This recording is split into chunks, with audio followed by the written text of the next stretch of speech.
Career success platform channel पर सभी भावी अध्यापक एवं अध्यापिकाओं का स्वागत है। आज की क्लास में हम कवर करेंगे 3 जनवरी 2022 में पर्यावरण अध्ययन के पूछे गए प्रश्न को।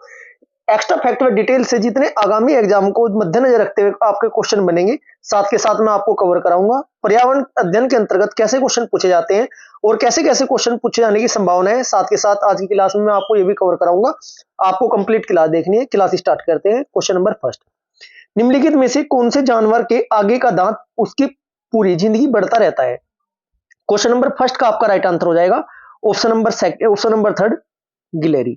गिलहरी के जो दांत होते हैं ना बच्चों, गिलहरी के सामने के दांत ना जीवन भर बढ़ते रहते हैं। दांतों को अधिक लंबा होने के रोकने के लिए ना ये वस्तु को कुतरने का काम करती है। अब बात करते हैं बिल्ली के दांत, सांप के दांत और बाघ के दांत। इनके दांत किस प्रकार के होते हैं और किस लिए इसका इस्तेमाल करते हैं? सबसे पहले बात करते हैं बिल्ली। बिल्ली के दांत ना मांस को फाड़ने और काटने हेतु इसके दांत कैसे होते हैं? नुकीले नुकीले दांत होते हैं। किसके? बिल्ली के। ये भी पूछा जा सकता है आपसे कि बिल्ली के दांत कैसे होते हैं। अब बात करते हैं हम किसके? सांप के। जो सांप के दांत होते हैं ना, सांप के नुकीले घुमावदार दांत होते हैं, परंतु वे अपने शिकार को ना चुबाते नहीं है, वे हमेशा निगल लेते हैं। अब बात करते हैं बाघ के दांत कैसे होते हैं? बाघ के निकुले दांत ही होते हैं और शिकार को दबोचने में मदद करते हैं। नेक्स्ट क्वेश्चन नंबर सेकंड, झूम की खेती है, मतलब झूम की खेती के बारे में पूछा हुआ। ऑप्शन के अकॉर्डिंग क्या राइट आंसर होगा आपका? क्वेश्चन नंबर आपका सेकंड का राइट आंसर हो जाएगा ऑप्शन नंबर सेकंड, काट और दग्ध खेती। काट और दग्ध खेती का मतलब क्या होता है बच्चों? झूम की खेती है ना, काट और दग्ध खेती होती है। एक फसल कटने के बाद ना जमीन को कुछ साल तक ना आराम करने देते हैं या छोड़ देते हैं, उसमें कुछ बोया नहीं जाता है, ठीक है, उसमें खेती नहीं करते। और भारत के ना पूर्वोत्तर पहाड़ियों में, पूर्वोत्तर पहाड़ी कौन कौन सी होती है बच्चों? आदिम जातियों द्वारा जो फसलें उगाई जाती है उसे बोलते हैं। इस प्रणाली के अंतर्गत अरुणाचल प्रदेश, नागालैंड, मिजोरम, मेघालय, त्रिपुरा और मणिपुर में खेती आपकी अपनाई जाती है। ये भी पूछा जाएगा कि झूम की खेती किस राज्य में अधिकतर अपनाई जाती है। एक बार रिपीट कर देता हूं मैं, कहां पर बोई जाती है? अरुणाचल प्रदेश, नागालैंड, मिजोरम, मेघालय, त्रिपुरा और मणिपुर राज्यों में झूम की खेती बोई जाती है। Next question number third, Ronald Ross को 1902 में चिकित्सा के क्षेत्र में नोबेल पुरस्कार खालिस्तान की शोध करने के लिए दिया गया था। अब बात करते हैं रोनाल्ड रोस को नोबेल पुरस्कार कब दिया गया था? डायरेक्ट ये भी पूछा जा सकता है आपसे। 1902 में दिया गया था, ये भी आपको याद रखना है। इसका आपका राइट आंसर हो जाएगा second, option number second right हो जाएगा। मलेरिया मच्छर से फैलता है। मलेरिया मच्छर से फैलता है मतलब कि क्या है इसका? रोनाल्ड रोस को ना 1902 में चिकित्सा के क्षेत्र में नोबेल पुरस्कार मलेरिया मच्छर से फैलता है शोध करने के लिए दिया गया था। 1905 में क्या होता है बच्चों? में मरते हुए ना इन्होंने क्या कहा था? कुछ ढूंढ लूंगा, नया ढूंढ लूंगा, ऐसा करके इन्होंने बोला था। मलेरिया जो बुखार होता है, ठीक है जी, उसमें क्या होता है? प्लाज्मोडियम विवेक्स और प्लाज्मोडियम फालिस्फेरम नामक वायरस के कारण ये आपका होता है। वायरस का नाम भी आपसे किसी न किसी एग्जाम में पूछा जाएगा, किसी भी शिफ्ट में पूछा जा सकता है। नेक्स्ट क्वेश्चन नंबर 4, सिनकोना पेड़ के किस भाग का उपयोग मलेरिया के उपचार के लिए किया जाता है? राइट आंसर हो जाएगा आपका ऑप्शन नंबर बी नहीं, ऑप्शन नंबर सी हो जाएगा, छाल। सिनकोना पेड़ की ना जो छाल का उपयोग मलेरिया के उपचार के लिए किया जाता है। कुनेन एक ऐसी दवा है जिसमें मलेरिया के प्रकोप होने पर विश्व को राहत दी थी। मतलब कि क्या है? मलेरिया के उपचार के लिए किसका प्रयोग किया जाता है? छाल का किया जाता है। किस पेड़ की छाल का? सिनकोना की छाल का प्रयोग किया जाता है, ठीक है जी। नेक्स्ट क्वेश्चन नंबर 5, सांप के जहरीले दांतों को कहा जाता है। यहां से क्वेश्चन एग्जाम में बार बार पूछा जाता है। दांतों के प्रकार होते हैं, इनसे आपके क्वेश्चन लगातार पूछा जाता है। मनुष्य के दांतों के प्रकार से भी, जैसे कि मनुष्य में 32 दांत होते हैं, 32 दांत में 4 टाइप में बटे हुए होते हैं, कौन से कितने होते हैं, ये भी क्वेश्चन सीटेट के एग्जाम में प्रीवियस ईयर में पूछा गया है। ये भी मैं आपको आगामी पेपर में कवर कराऊंगा। बात करते हैं क्वेश्चन नंबर 5 का, आपका राइट आंसर हो जाएगा ऑप्शन नंबर बी, विषदंत, ठीक है जी। सांप के जहरीले दांतों को ना विषदंत, दूसरा नाम क्या है इसका? दूसरा नाम यदि विषदंत ऑप्शन में नहीं आता है, क्या पूछा जाएगा आपसे? यमदूती, मकरी, कराली और कालरात्रि भी कहा जाता है। इनके जहरीले होने के पीछे का कारण क्या होता है बच्चों? नुकीले ऊपरी जबड़े में मौजूद संशोधित दांत होते हैं इनके। सांप के काटने पर वे क्या करते हैं? स्टोरेज जहर को इंजेक्ट करते हैं। इसके आपके जो सांप के जहरीले दांत होते हैं, विषदंतक भी बोलते हैं उनको, यमदूती भी बोलते हैं, मकरी भी बोलते हैं, एक दूसरा नाम है कराली भी बोला जाता है और कालरात्रि भी बोला जाता है। नेक्स्ट क्वेश्चन, क्वेश्चन नंबर 6, निम्नलिखित में से भारत में मिलने वाला कौन सा सांप जहरीला नहीं है? क्वेश्चन नंबर 6 का आपका राइट आंसर हो जाएगा भारतीय सील अजगर। भारतीय सील अजगर या पाइथन भी इसको बोला जाता है। राइट आंसर क्वेश्चन नंबर 6 का ऑप्शन नंबर 3 हो जाएगा। भारत में ना भारतीय शैली में अजगर या पाइथन सांप जहरीला नहीं होता। हमारे देश में ना पाए जाने वाले सांपों में केवल 4 तरह के सांप ही जहरीले होते हैं। जहरीले सांप का भी आपको पता होना चाहिए। जहरीले सांप कितने प्रकार के होते हैं? 4 प्रकार के होते हैं जो भारत में मुख्यतः पाए जाते हैं। वे 4 कौन कौन से होते हैं? एक तो नाग, ये आपका जहरीला होता है। नाग के बाद करेत, करेत प्रजाति के सांप भी जहरीले होते हैं आपके। एक होता है आपका दुबोइया, दुबोइया, दुबोइया जिसे क्या बोलते हैं? रसल, रसल बोला जाता है, या वाइपर भी इसको कहा जाता है। एक होता है अफाई। ये चारों प्रजाति के सांप क्या होते हैं? जहरीले होते हैं। सांप जब किसी को काटता है ना तो उसमें 2 खोखले जहर वाले दांतों में ना उस व्यक्ति के शरीर में जहर चला जाता है। आपको मैं बता चुका हूं जहरीले जहरीले प्रकार के सांप 4 प्रजाति के होते हैं, नाग, करेत, दुबोइया और अफाई। ठीक है जी।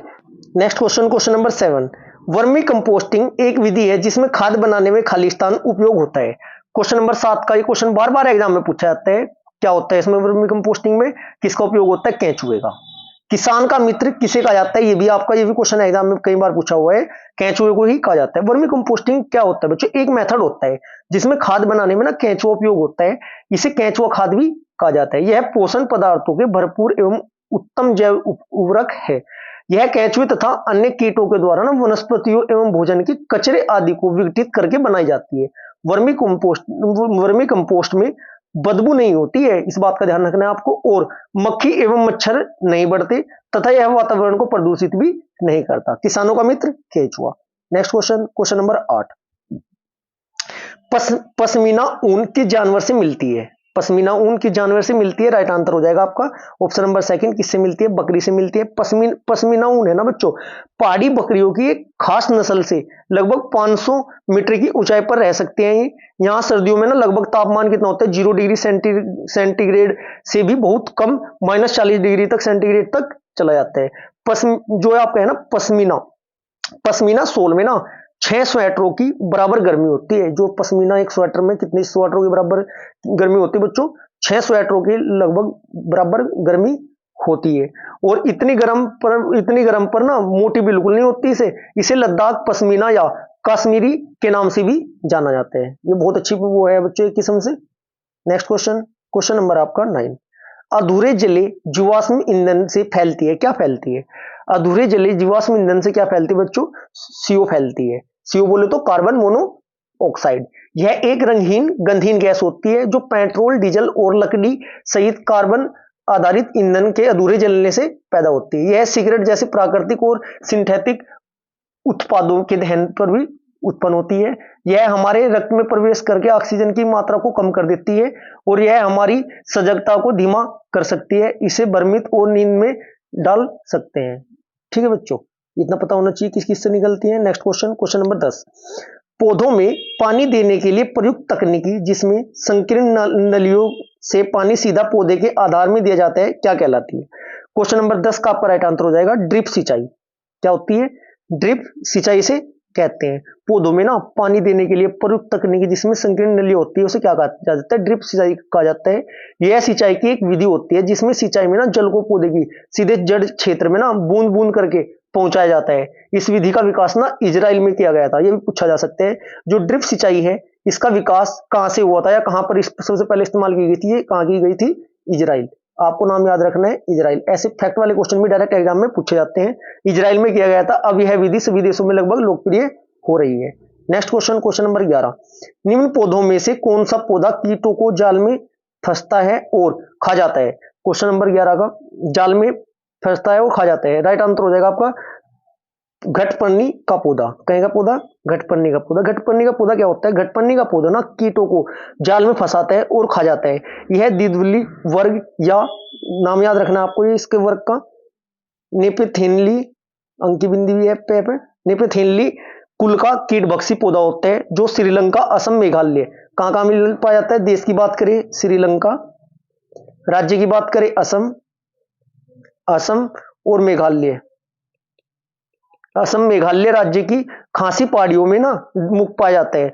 मुख्यतः ना ये पौधे शाक होते हैं दलदली या अधिक नम जगहों में उगते हैं। पौधे तंतुओं के सहारे ऊपर चढ़ते हैं। ये तंतु पत्तियों की मध्य सिरा की विशेष वृद्धि के फलस्वरूप बनते हैं। 4-5 क्वेश्चन है, एक्स्ट्रा फैक्ट से लगातार कवर करते हुए चलना है आपको। बात करते हैं क्वेश्चन नंबर 12 की। वर्षा के पानी को भविष्य में उपयोग करने के लिए संचित करना खालिस्तान कहलाता है। क्या कहलाता है? राइट आंसर हो जाएगा ऑप्शन नंबर 4, वर्षा के पानी का संचयन। Next question, question number 13। निम्नलिखित में से कौन से रोग मच्छरों से फैलते हैं? क्वेश्चन नंबर 13 का आपका राइट आंसर हो जाएगा कौन कौन से हैं?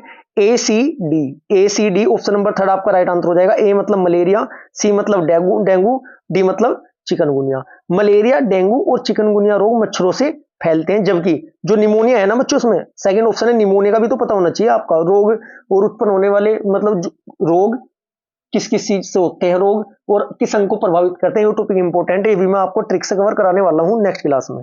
ठीक है जी। निमोनिया का होता है बच्चों फेफड़ों का एक संक्रमण रोग है। निमोनिया का होता है फेफड़ों में, निमोनिया फेफड़ों में होता है आपका। निमोनिया फेफड़ों का एक संक्रमण रोग है जो वायरस, बैक्टीरिया या कवक के कारण होता है। निमोनिया में क्या होता है? निमोनिया के अधिकांश मामले ना तब शुरू होते हैं जब संक्रमण कण नाक और मुंह से ना सांस लेते हैं, वायुमार्ग में फेफड़ों में जाते हैं और निमोनिया का एक ही समय में एक या अधिक दोनों फेफड़ों को भी प्रभावित कर सकता है। इतना भी आपको पता होना जरूरी है। बात करते हैं क्वेश्चन नंबर 14 की। ईवीएस में आकलन का संकेतक है। क्वेश्चन नंबर 14, ईवीएस में आकलन का संकेतक है। इसमें पूछा हुआ कि क्या संकेतक है ईवीएस में आकलन का? इसका आपका राइट आंसर हो जाएगा ऑप्शन नंबर 1, चर्चा करना।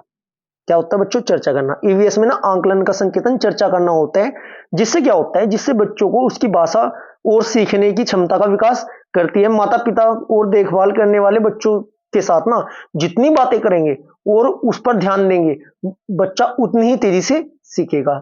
बातचीत इस प्रक्रिया की मुख्य भूमिका निभाती है, इसलिए बच्चों से बातचीत करते रहना चाहिए। ठीक है जी।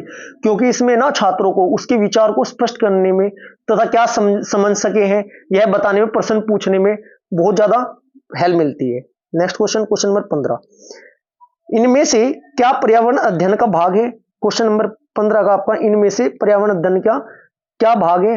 क्वेश्चन नंबर 15 का आपका राइट आंसर हो जाएगा विज्ञान, सामाजिक विज्ञान और पर्यावरण शिक्षा के संबंधित मुद्दे और सरोकार।